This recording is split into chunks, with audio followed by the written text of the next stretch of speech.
Episode की शुरुआत में हम देखते हैं कि आबू किंगफिंग को बुरा भला कहने में बिजी होती है। उसका चंगान कैपिटल वापस आने का मकसद बस किंगफिंग से बदला लेना होता है। वो इस बारे में कैप्टन डुओ से डिस्कस करती है। तभी वहाँ किंगयुन कुछ फूड डिशेस लेकर आती है। ये उसकी तरफ से नानजाओ की प्रिंसेस के लिए गिफ्ट था। पर किंगयुन जैसे ही आबू को देखती है वो शॉक्ड रह जाती है, क्योंकि आबू बिल्कुल किंगे की तरह दिख रही होती है। आबू कहती है कि क्या मैं वाकई किसी भूतनी जैसी दिखती हूँ कि हर कोई मुझे देखकर डर जा रहा है। वो उसे काफी स्वैग से बताती है कि उसका नाम आबू चाचा है। वो नानजाओ की प्रिंसेस है। इधर नेशनल टीचर प्रिंस जेंगली को बताते हैं कि किंग बहुत जल्द नानजाओ की प्रिंसेस के लिए एक स्वयंवर रखने वाले हैं। आपको भी उसमें जरूर पार्टिसिपेट करना चाहिए। जेंगली कहता है कि मेरी शादी तो किंगयुन से पहले ही फिक्स हो चुकी है, फिर मैं कैसे पार्टिसिपेट कर सकता हूँ। नेशनल टीचर कहते हैं कि अगर नानजाओ की प्रिंसेस ने तुम्हें पसंद कर लिया तो तुम्हारा पावर डबल हो जाएगा। जेंगली को उनका ये सजेशन पसंद आता है। नेक्स्ट डे दोनों प्रिंस एकेडमी स्टूडेंट बनकर पढ़ने पहुंच जाते हैं। यहाँ जेंगली तो सारे स्टूडेंट की तरह क्लास की नॉर्मल सीट पर बैठता है, पर लीफू अपने साथ एक भारी भरकम सोने का सिंहासन ले गया होता है। वो उस पर काफी स्वैग से बैठता है और जेंगली से पूछता है कि तुम यहाँ क्या कर रहे हो। इस पर जेंगली कहता है कि मुझे लगता है कि हम यहाँ एक ही काम करने आए हैं। तभी वहाँ किंगफिंग आता है और वो लीफू के सिंहासन को लीफू समेत बाहर फेंकवा देता है। तभी वहाँ उसका असिस्टेंट भागते हुए आता है और किंगफिंग को बताता है कि प्रिंसेस लंच कर रही हैं और वो आज एकेडमी आने से इनकार कर रही हैं। ये सुनकर किंगफिंग तुरंत आबू के पास जाता है। आबू खाने के साथ ही साथ वेटर को धमकाने में भी बिजी होती है। तभी वहाँ किंगफिंग पहुँचता है और उसे वहां से ले जाने लगता है।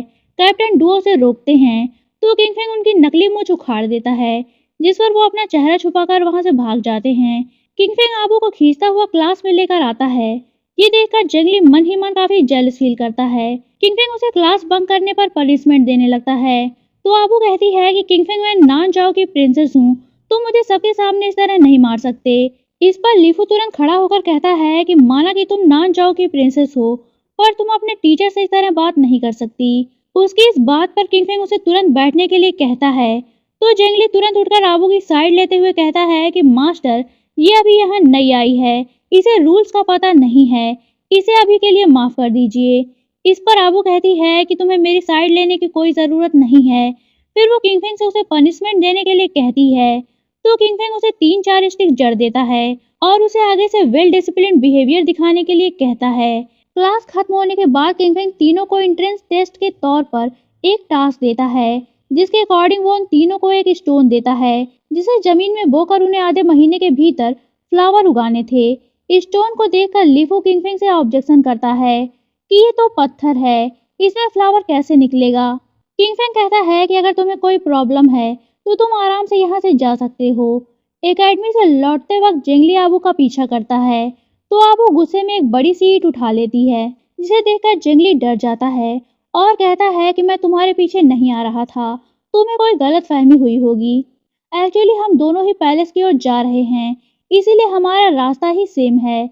इधर जियाओ सैंग किंगफिंग से पूछता है कि आखिर स्टोन से फ्लावर कैसे निकलेगा। इस पर किंगफिंग कहता है कि अगर तुम ये बात जानना ही चाहते हो तो तुम भी क्यों नहीं इस टेस्ट में शामिल हो जाते। अगर तुम भी इस टेस्ट को पास नहीं कर पाए तो तुम्हें भी एकेडमी से बाहर जाना पड़ेगा। ये सुनकर जियाओ सैंग डर जाता है और कहता है कि मुझे कुछ भी नहीं जानना। इधर पीछे से आबू अपने चेहरे पर मास्क लगाकर किंगफिंग के रूम में टेस्ट को पास करने का कोई आइडिया ढूंढने आती है। किंगफिंग उसे देख लेता है और जियाओ सैंग से वहां से जाने के लिए कहता है। तो जियाओ सैंग दरवाजे को बाहर से बंद करके वहां से चला जाता है। किंगफिंग आबू को पकड़ता है। आबू अपने चेहरे से मास्क हटाती है। किंगफिंग कहता है कि तुम्हें यहाँ कोई क्लू नहीं मिलने वाला। इस पर आबू कहती है कि इसका मतलब है कि मुझे इस एकेडमी से जाना पड़ेगा। अगर मेरे ना रहने पर यहाँ मॉन्स्टर एलियन आ गए और पूरी एकेडमी और चंगान कैपिटल को खत्म कर दिया तो तुम क्या करोगे। किंगफिंग उसकी बातों को सुनने से ज्यादा आबू को ही देखे जा रहा होता है। इसके बाद वो उसे अपनी तरफ खींचता है और कहता है कि तुम मेरे ऑफिस में चोरी छिपे आई हो, तुम्हें इसकी पनिशमेंट जरूर मिलनी चाहिए।